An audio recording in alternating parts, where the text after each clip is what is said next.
Southwestern Christian College, of the decision made in Abilene. I was proud, I was green. I'd known her all of my life. Members of her family from Nashville and other places in the South had shown up at our home in California, as they had been told to do by my grandfather, and my parents tried their best to help them find their ways in the sprawl of Los Angeles in the 1940s. But it was not unusual to see a proud adult black man with hat in hand walking down our steps in Burbank. My mother greeting them at the door and trying to take seriously their questions and their needs. As a young man, I had spent summers on the campus of Southwestern Christian College because E.W. Macmillan was the president that preceded your president, Harold, at Southwestern. Crossing the tracks into an all-black world where Mrs. Carpenter's house was the center of all the action. She had a house full of children.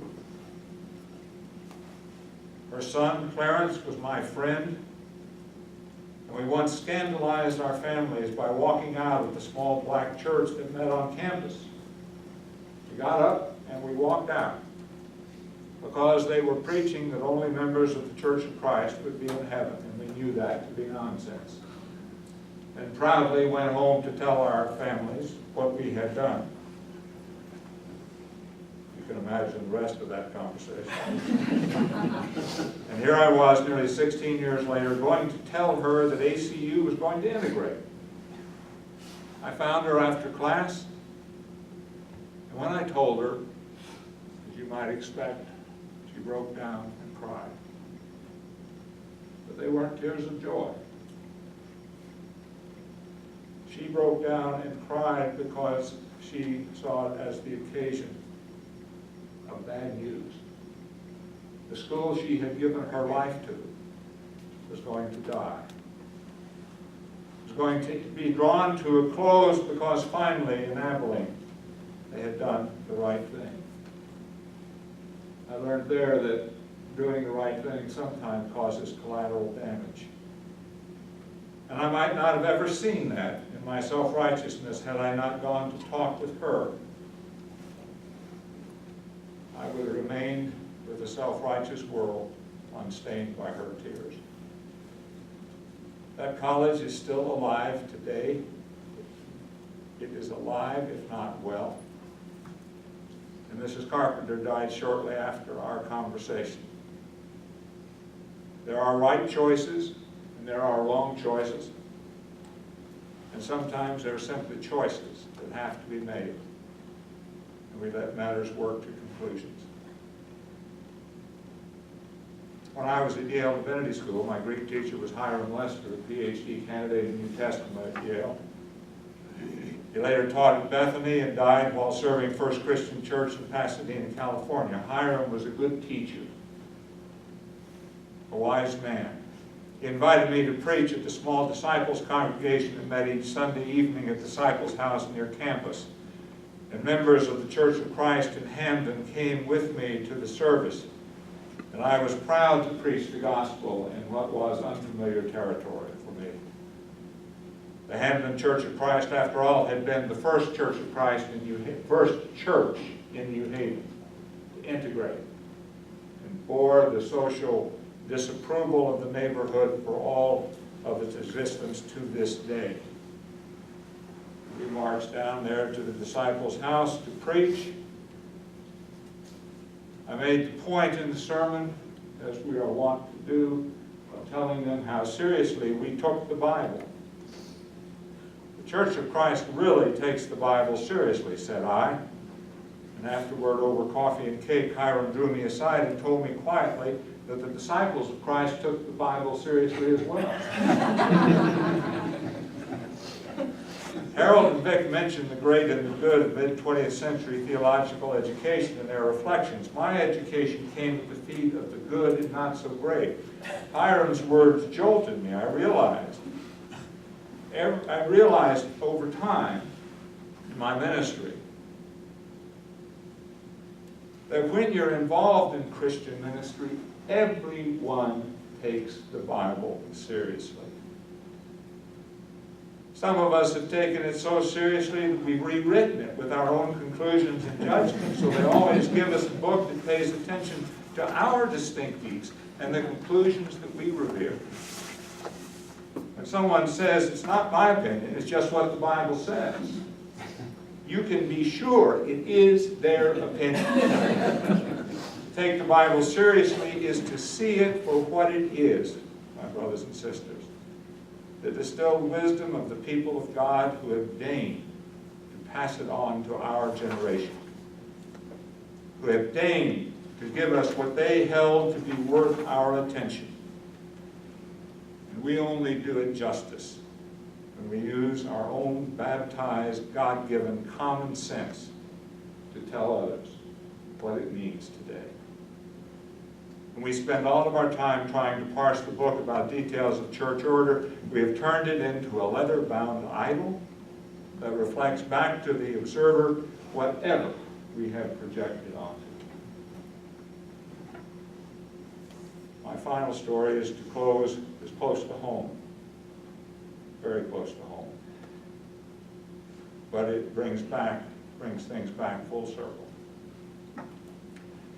In a close-knit family, tribe, church, lodge, brotherhood, denomination, whatever you want to call it. There are so many important personal dimensions. I'm willing to bet that each one of us here has someone in our growing up that shaped our lives dramatically.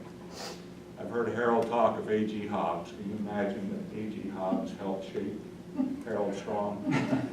It's absolutely terrifying. I'm sure Vic had some mentors as well, more than Lanny. Thank God. I grew up under the influence of my grandfather, E.W. Macmillan.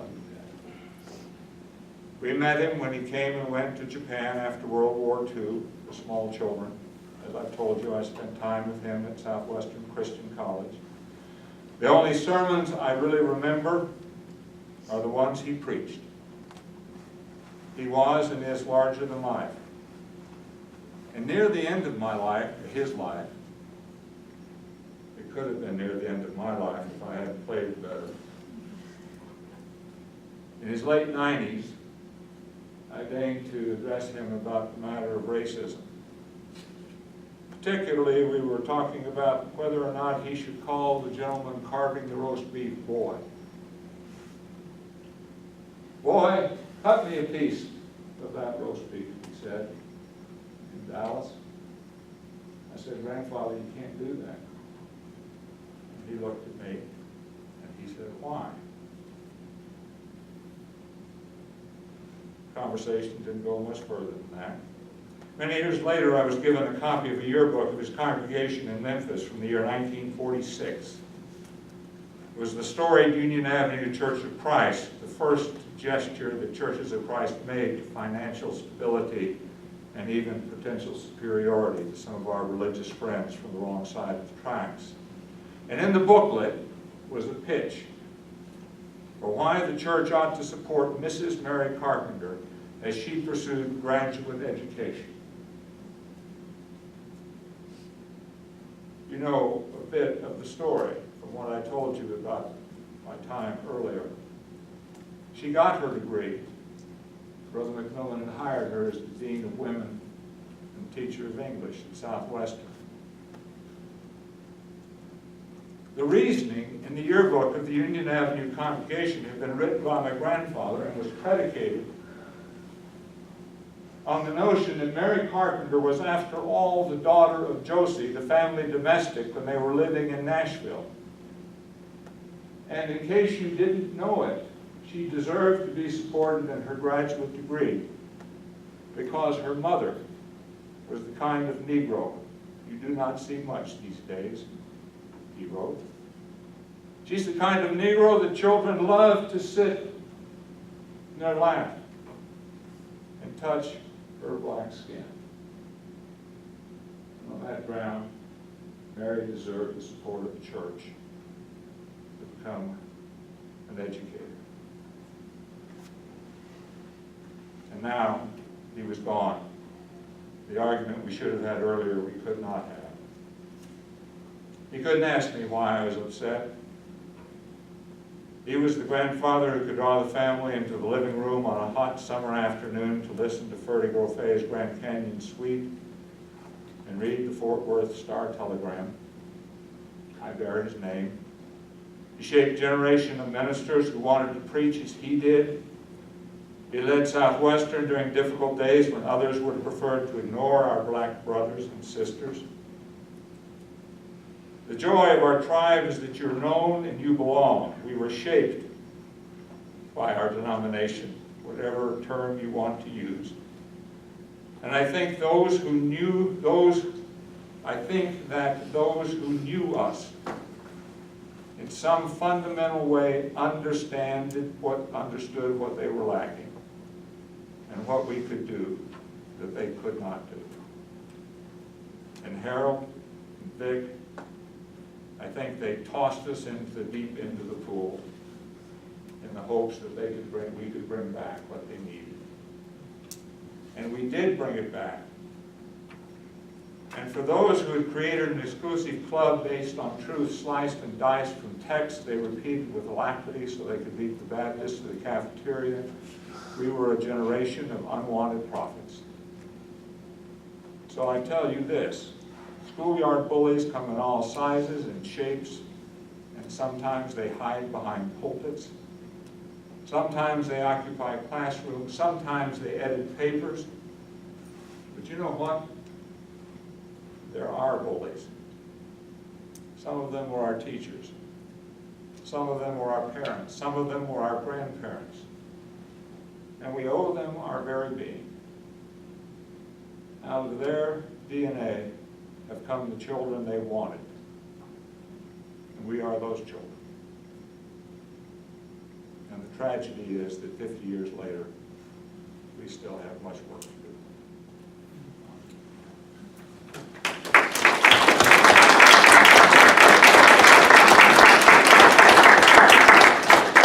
I'll have 5 minutes for conversation. We do have about maybe 5 or 6 minutes left.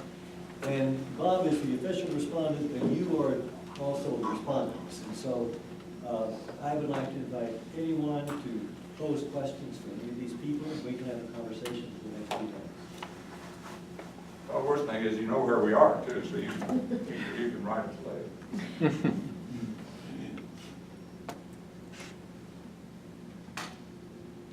I'll just say thank you as the next generation now. Thank you for being the prophets that shaped us even when you were gone out of sight, and we've never seen you before today. I've never seen you before. I've read about you both. I've read what you wrote. To hear you today, to be invited into your stories is a great gift to us, and I just want to thank you. Well, the fact of the matter is, there's a whole generation that stands on the shoulders of these people. Yeah.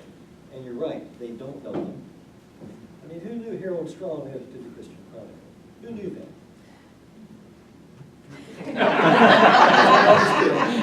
Most of us did. It's hard to imagine you're that much younger, Richard. In truth, it is a remarkable thing. There is a gap there, you know, there are years that largely. And I hear that a lot from people. Chip, what do you? I think there's a gap too. I mean, after the Michigan Journal died, which, I mean, I cut my teeth. It didn't die, we won and closed it down. But that's a matter of interpretation. So my call for a resurrection would be fall on deaf ears here, apparently. I mean, I still think we don't have a good forum that is widely read for theological reflection. And what you did in that journal, and I know Harold contributed, and Randolph, and Kathy Pulley back here, and some others, and, you know, and Richard as well. I mean, that was formative for so many, and we are not passing that along to the next generation, and that's a real cause for concern, I think. I think it's, thank you, and I think it's important that probably all of us, I never thought of myself as a prophet. I basically spent my life running scared. And I think the work has been important.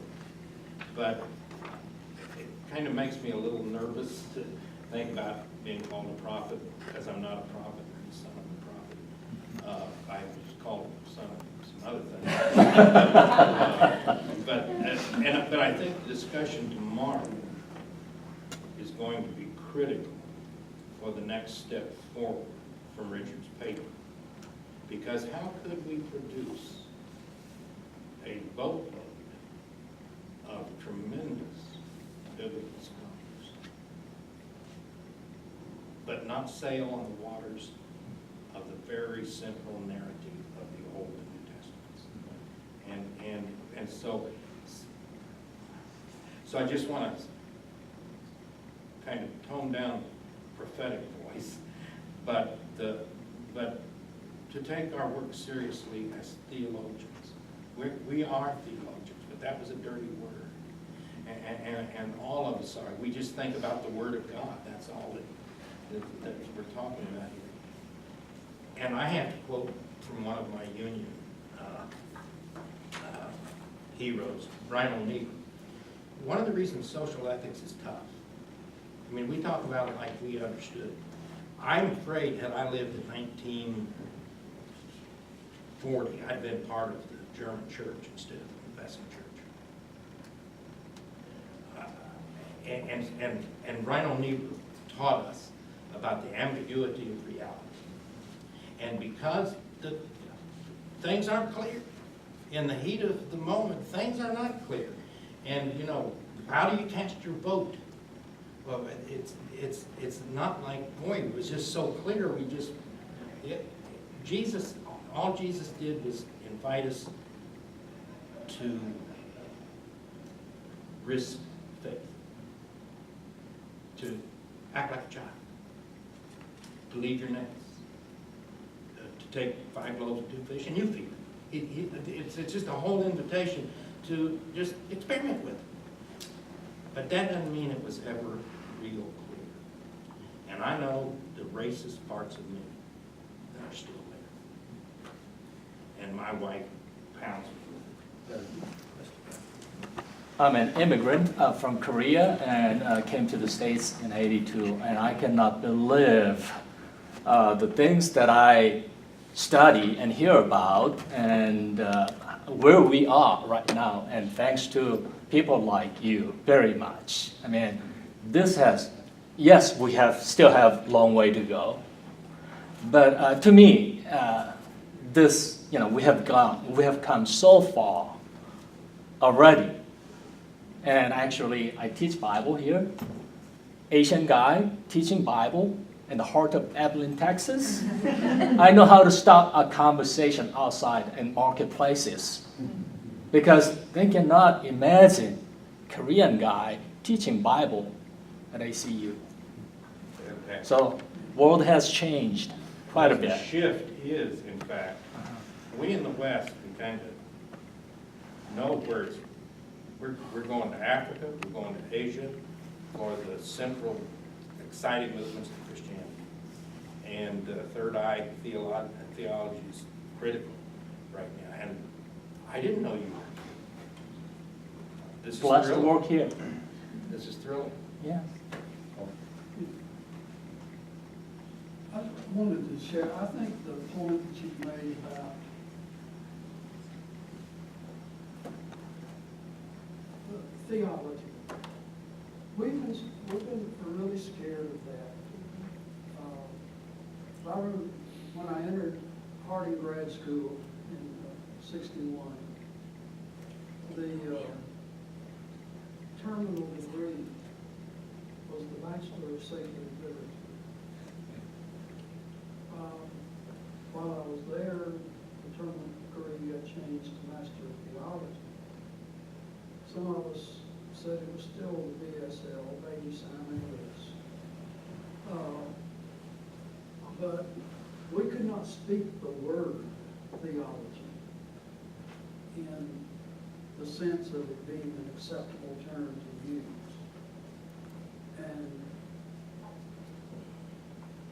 I think for persons like myself, growing up on the east of the Mississippi, we kind of looked at Abilene as being the light that was beginning to shine in churches of Christ. I mean, you had the McGarvey fellows, you had, it seemed like that everything that was coming positive came out of west of the Mississippi. But it was just, I've just been really thinking back to Richard's paper last year about all of the scholarship that came out with Al Verby and Ferguson and Roy Boyne Ward. Right. And His name should be mentioned. absolutely. The sense in which we did everything possible to circumvent anything that spoke of theology.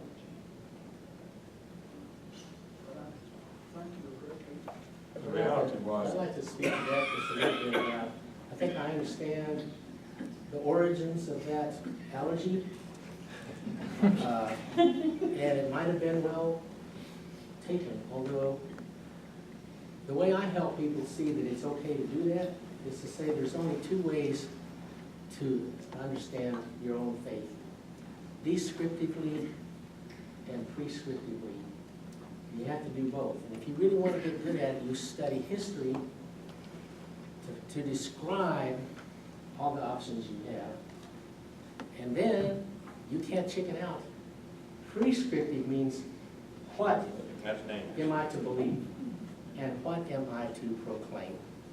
And what am I to notice that other people aren't doing? You can't have one without the other.